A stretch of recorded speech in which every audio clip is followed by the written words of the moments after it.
Hey guys, let's talk garage sale, yard sale, all that stuff.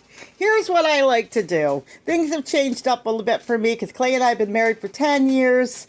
We had my son living here, I guess maybe 9 years. 2011, 8 years. So here's the deal, guys.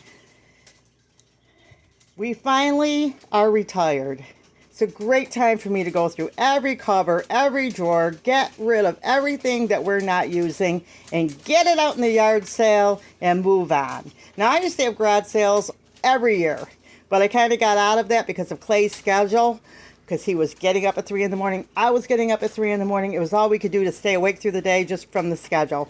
But let me tell you my tips for having a garage sale.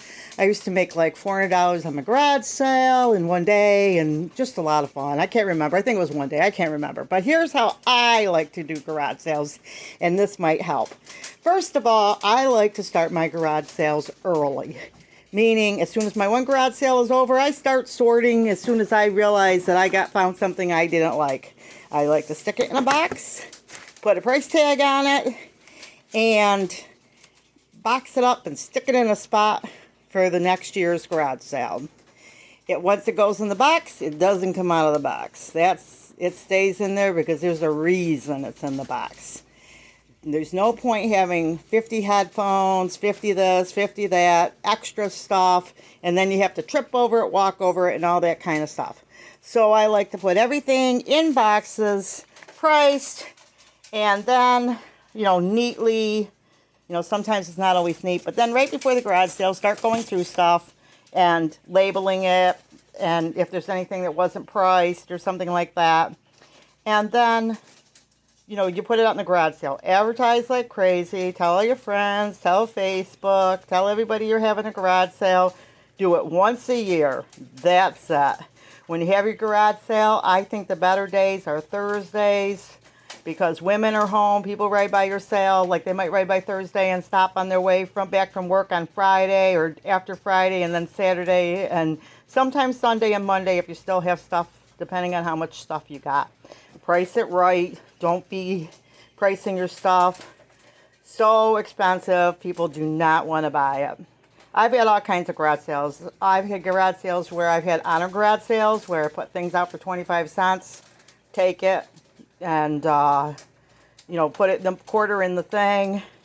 I've had garage sales. I don't ever price things real expensive. I think that's crazy. But, normal prices like maybe $1 for a pair of shoes or something like that, depending on the quality, or $2 if it's like something really expensive for shoes. I'm not saying sell yourself short, but be reasonable. I mean, don't put like $15 on these headphones. You're going to be walking, they're just going to sit and you have to bring it out in the house. And then at the end of the sale, if somebody comes through because they've got all these eBayers and all that type of thing that wants your stuff, tell them, hey, at the end of the sale, if you want to come and buy it all, you can.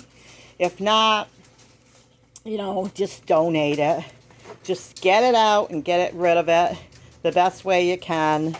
And I think that's the best way to have your sale. But I think the thing how I like to do it, and maybe what I'm portraying today to help you in your garage sale, is to start now. Use garbage bags, go through every cupboard, every drawer, put what you don't want in that spot, find a spot in your garage to throw all that excess stuff, have your once sale, it does not come back in the house, and you will be so free of all that junk.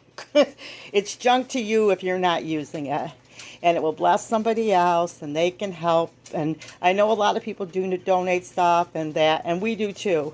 But I think as you get older, another issue that we have is who wants to haul stuff everywhere all the time. Because as you're cleaning, you find all kinds of stuff. And sometimes you could just put it in a box, put it in a corner, and then have your big set garage sale. You can take your old crock pot that you didn't like and buy a better one. It's like kind of upgrade everything you have. I think it's important to set a goal for how much you want to make at your garage sale and what you're going to do with the money. I think that helps a lot too. There's other things, too, you can put in your garage sale. If you're a backyard farmer like we are, you could possibly sell some chickens, some plants. Maybe you have marigolds. Maybe you have some spinach plants. Maybe you have things you've grown you can throw in. If you're a beekeeper, you can throw your honey in your garage sale. There's other things, like if you are a homesteader, because we have a lot of homesteaders that follow us. If you're a couponer, because I used to be a couponer, there might be excess stuff in your couponing things you don't want. If you're a mother, there may be children's clothes that you don't want, and that type of thing. I usually never put clothes in my garage sale. I mean, it's just something that I don't do. I know some people love clothing and stuff, but very, very rarely would I ever have anything like that to sell in my garage sale. I just have too much family. But I know a lot of people do sell clothing, but in their garage sales. But there's stuff like Poshmark and all that for that type of thing. And there's also Facebook Marketplace you can sell your stuff on. I don't do any of that stuff. I just have my once-a-year garage sale, throw it to the road, and it is what it is.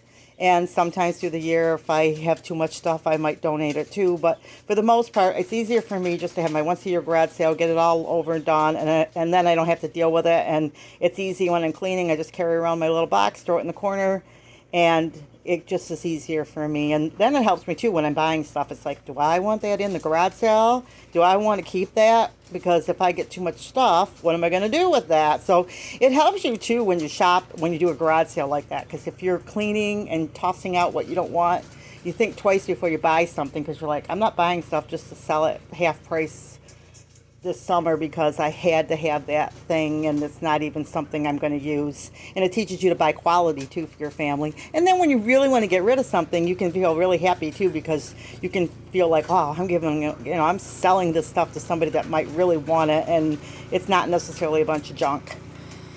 But even if you have a bunch of junk, because sometimes I love garage selling, I'm usually looking for things that people think are a bunch of junk, because to me that's like things I want, So those are the things that I look for when I garage sale. I'm usually looking for something that maybe I want, and could be anything. So, but it's just usually it's like, oh, that's what I wanted, So what you think might be junk, throw it in the garage sale, because somebody else might want it. I know somebody that had a really big garage sale. They had a huge garage sale, and they were selling furniture and all kinds of big things, and they were laughing because they said, you know what people were really excited about? They were excited about, like, they found old screws that they've had, or they found like a big piece of foam, and I thought that was really sweet. But anyway, this is a great way to declutter your home. It's getting close to spring.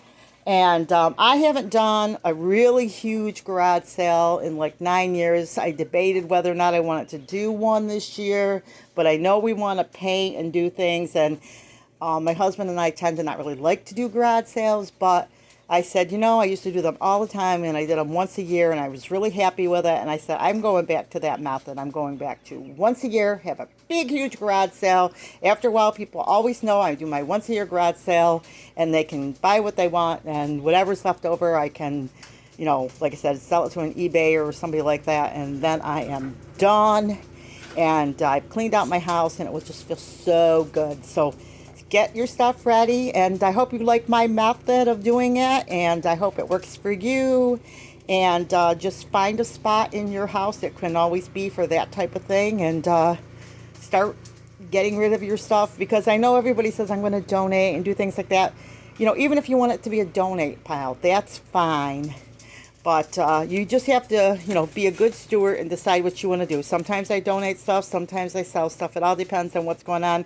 Right now, we are retired, and I just want to, upgrade a few things. So I said, well, I'm going to go back to my once-a-year garage sale. And even with the garage sale, sometimes you can even donate the money if you're into donating, and not always the stuff. It all depends on what you're into. But we're not going to donate the money. This year we are going to use that money as a farmer homesteader to help our little farm. And so that's what we're hoping. But let's put it this way. I'm not expecting to make $1 million. I'm just expecting to get rid of my stuff so I don't have to haul it all over to get rid of it. I can just throw it in the front. People can buy what they want, and then hopefully I can sell the rest to, like I said, and I keep repeating it, I know, to an eBay or somebody like that, and then I am done.